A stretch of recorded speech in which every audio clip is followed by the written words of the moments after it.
안녕하세요. 한의사 강용혁입니다. 우리 인생에서 친구라는 존재가 빠지면 참 뭔가 허전합니다. 아주 어렸을 때부터 우리는 친구들과 함께 성장해 왔다고 해도 과언이 아닐 겁니다. 친구 따라 강남 간다라는 말처럼 때로는 부모 형제보다도 더 많은 시간을 함께 합니다. 중마고우, 관포지교, 질환지교 등 아름다운 친구 관계를 묘사한 사자성어도 많죠. 그런데 친구라는 존재가 때로는 양날의 칼처럼 우리가 살아가는데 가장 많은 상처를 주고받는 고통의 원천이 되기도 합니다. 화병이나 우울증, 불안장애 환자들의 내적 갈등을 분석해봐도 결국은 친구 때문인 경우가 참 많습니다. 친구가 잘 되면 내 일처럼 기쁘고 친구가 잘 못 되면 내 일처럼 아파해야 한다라고 우리는 배우지만 사실 진짜 마음은 그렇지 못할 때도 많습니다. 내신 점수 따기를 위한 경쟁 상대인 친구의 필기 노트를 훔쳐가기도 한답니다. 친구의 과제물을 파손하고 또 친구의 체육복을 감추거나 찢어놓기도 한답니다. 이런 관계도 우리는 다 친구라고 부릅니다. 아주 되먹지 못한 그런 사람들만 그런 걸까요? 치열한 경쟁 관계에서는 누구에게나 유발될 수 있습니다. 다만 윤리나 양심의 무게로 그를 참아낼 뿐인 거죠.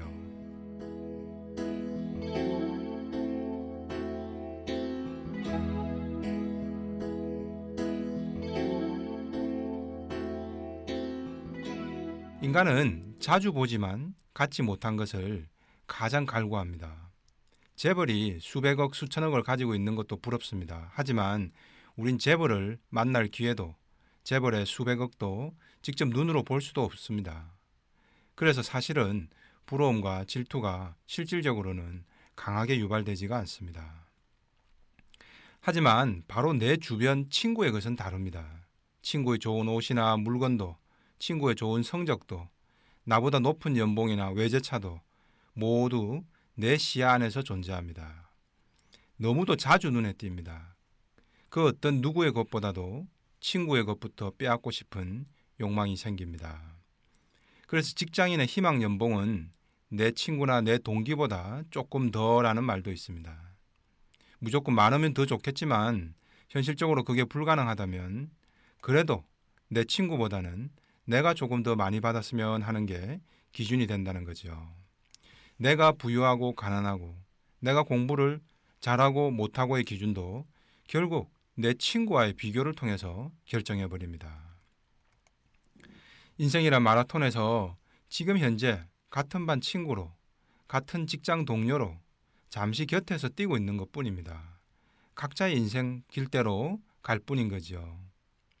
그런데 멀리 보지 못하고 바로 곁에서 뛰는 친구한테로만 자꾸 시선이 가는 겁니다.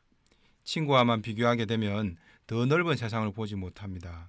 결국 내 마음에 온통 질투만이 가득해지고 결국 내 중심도 잃게 됩니다.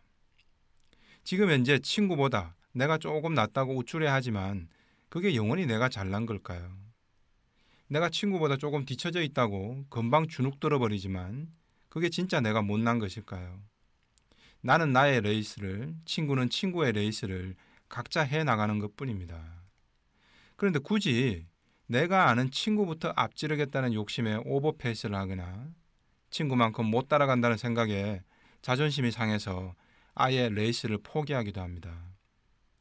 모두 좁은 시야에서 비롯된 어리석음인 거죠.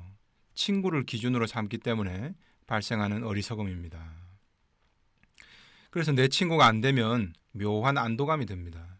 반대로 내 친구가 잘 되면 표현은 못하지만 배가 아프고 나는 뭘 했나 싶어서 조급해지고 불안해합니다. 나도 열심히 해야지라는 긍정적 피드백보다는 내 친구의 성취를 깎아내려서 내 불안을 희석시키려 합니다. 이것이 바로 질투지요. 이재마 선생은 투현질능은 천하지 대병야라고 했습니다. 나보다 현명하고 능력 있는 사람을 질투하려는 자기 내면의 모습을 바로 보지 못하면 이것이 세상에서 가장 고치기 힘든 큰 병을 만들어낸다라는 겁니다. 공부 때문에 힘든 아이들만의 이야기가 아닙니다. 엄마들도 동네 학부형들과 이래저래 엮이게 되면 자신의 삶을 이제 뭘로 비교할까요? 아이들의 성적표로 엄마들도 일종의 서열이 만들어집니다. 친구와의 비교 때문에 자신도 아이도 힘들어진 사례를 한번 볼까요?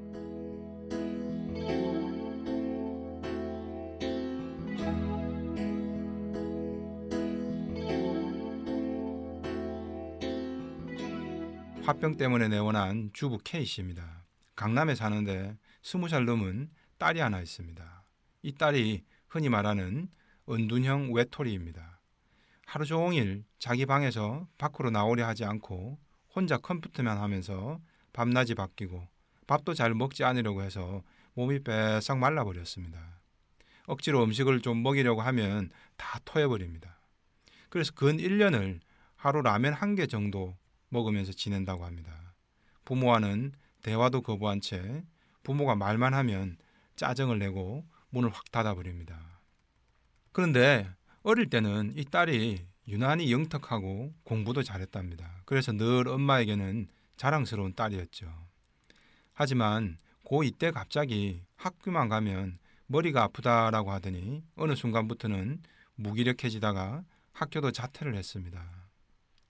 수능을 봐서 중위권 대학에 진학을 했지만 우울증 때문에 한 학기도 다니지를 못한 채 지금은 은둔형 외톨이 생활을 하고 있습니다. 당시 상황을 분석해보니 결국 친구와의 비교 때문이었습니다. 중학교 때까지 나보다 공부를 못했던 친구가 나를 넘어선 겁니다. 사실은 그뿐입니다. 그런데 K씨의 딸은 그걸 견디지 못한 겁니다. 이후에도 나보다 못했던 친구가 서울대를 가? 그런데 나는 겨우 이런 대학이나 다녀야 한다고? 자존심이 용납하지 못한 것이고 이젠 아예 집에서만 지내고 있는 겁니다. 친구가 나를 앞지르는 건 얼마든지 일어날 수 있는 일입니다. 그런데 K씨는 은근히 딸을 계속 자극해버린 겁니다. 너 왜 열심히 안 하냐? 지금 너보다 못했던 네 친구보다 지금 뒤처진다는 게 말이 되냐? 엄마는 너 때문에 창피해서 엄마 친구들에게 얼굴도 못 들고 다니겠다. 이런 식이죠. 안 그래도 딸은 자신의 친구와 비교돼서 우울증까지 생겼는데 그런 딸을 독려한답시고 엄마 친구의 딸의 이야기로 계속 자극했던 것이 결국은 더 독이 된 겁니다. K씨는 딸을 이끌고 계속 정신과 약만 먹인 겁니다. K씨가 조급해하면 할수록 그런데 딸은 자꾸만 뒷걸음질을 치게 된 거죠. 계속 악수만 두게 된 겁니다. 우울증으로 자퇴까지 한 딸에게 나름대로는 독려하고 긍정적 자극을 주기 위해서 엄마 친구 딸 누구는 이번에 서울대 갔다더라. 친구 누구는 의대 갔다더라. 이런 말을 딸에게 계속 재촉한 거죠. 과연 그렇게 해서 딸의 마음이 열리고 우울증이 극복될까요? 결국 딸은 친구와의 비교만 일삼는 엄마의 말에 자극받아서 공부를 다시 시작하기는커녕 아예 마음의 문을 닫아버리고 혼자만의 세계로 빠져들게 된 겁니다. 그렇다면 엄마는 왜 그랬을까요? 엄마는 엄마대로 자신의 친구나 친구의 자식들보다 잘나야 한다는 비교와 질투 때문이었던 거죠. 자식을 통해서 내가 내 친구보다 더 잘나야 한다는 강박과 불안에 사로잡혔던 거죠. 그런데 부모님들은 이를 아주 자기 편한 대로 합리화해버립니다. 마치 자신은 자식 교육에 헌신한 부모인 것처럼 말이죠.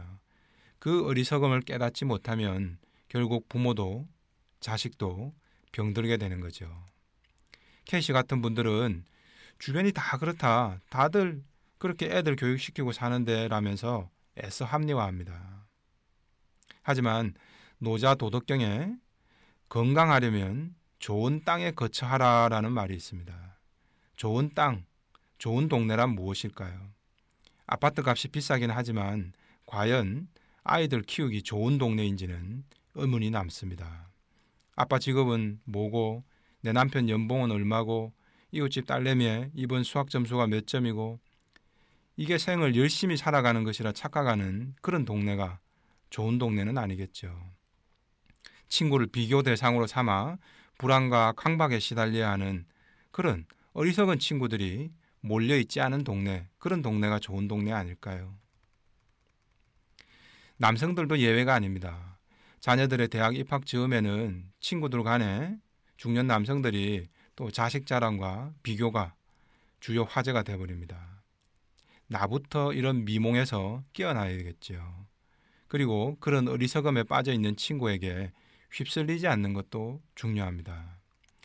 나에게 끊임없이 비교하면서 질투와 경쟁의식을 부추기는 친구들이 언제 어디서나 부지기수입니다. 최근 제가 배드민턴을 새로 시작해서 함께 운동을 하러 갔더니 대뜸 직업이 뭔지부터 묻는 분들이 계십니다.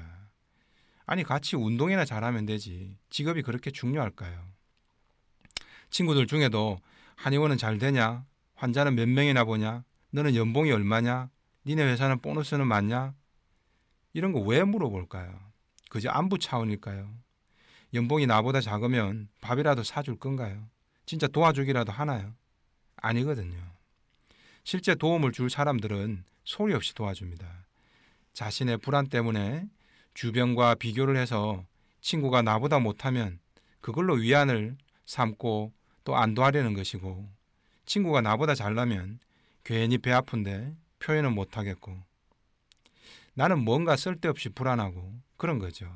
한마디로 어리석은 겁니다. 이는 노년기에도 마찬가지고 또래 집단이 있는 한 계속 어디서든지 반복이 될 겁니다.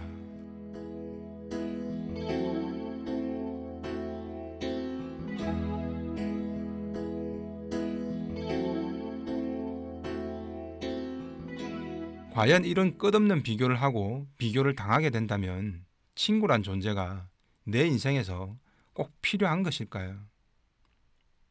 우리는 친구가 없으면 우리 삶도 너무 외롭고 쓸쓸할 것이라고 지레짐작을 합니다.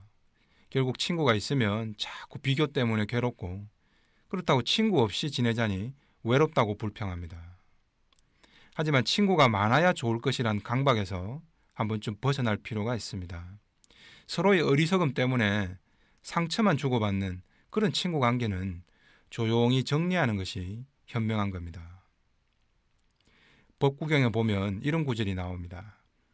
나그네 길에서 자기보다 뛰어난 사람을 만나지 못했거든. 차라리 혼자서 갈 것이지 어리석은 자와 길벗이 되지 말라.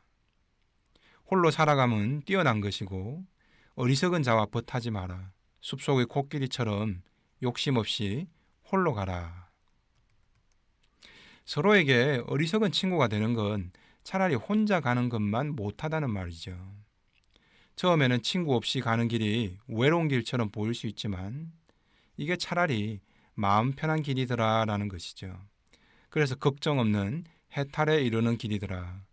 저 멀리 스님들이 돛 닦는 이야기가 아니라 바로 우리 같은 범부들에게도 해당되는 이야기가 아닐까 싶습니다. 이걸 무조건 또 친구 사귀지 말고 혼자 살아라, 그런 의미로만 오해하시지는 말기 바랍니다. 수타니파타에는 이런 내용도 있습니다. 만일 그대가 지혜롭고 성실하고 예의 바르고 현명한 동반자를 얻었다면 어떠한 난관도 극복하리니 기쁜 마음으로 그와 함께 가라. 그러나 만일 그대가 현명한 동반자를 얻지 못했다면 마치 왕이 정복했던 나라를 버리고 가듯이 무소의 뿔처럼 혼자서 가라라고 말이죠. 어리석음을 벗어나지 못한 채 다가가고 다가오는 친구라는 이름은 아름다운 추억을 함께하고 서로에게 의지가 되는 친구가 아니죠.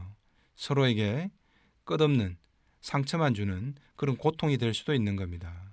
그 어리석은 친구를 피해가다 보면 끝없는 외로움만이 기다리는 것이 아니라 어쩌면은 현명한 길벗이 기다리고 있지 않을까요? 동창이 아니어도, 같은 아파트에 살지 않아도, 같은 직장을 다니지 않아도 우리가 현명한 친구를 만날 기회는 얼마든지 올 겁니다. 현명한지 어리석은지 구분할 우리의 눈이 문제일 뿐이겠죠. 이상 한의사 강용혁의 심통부리기였습니다.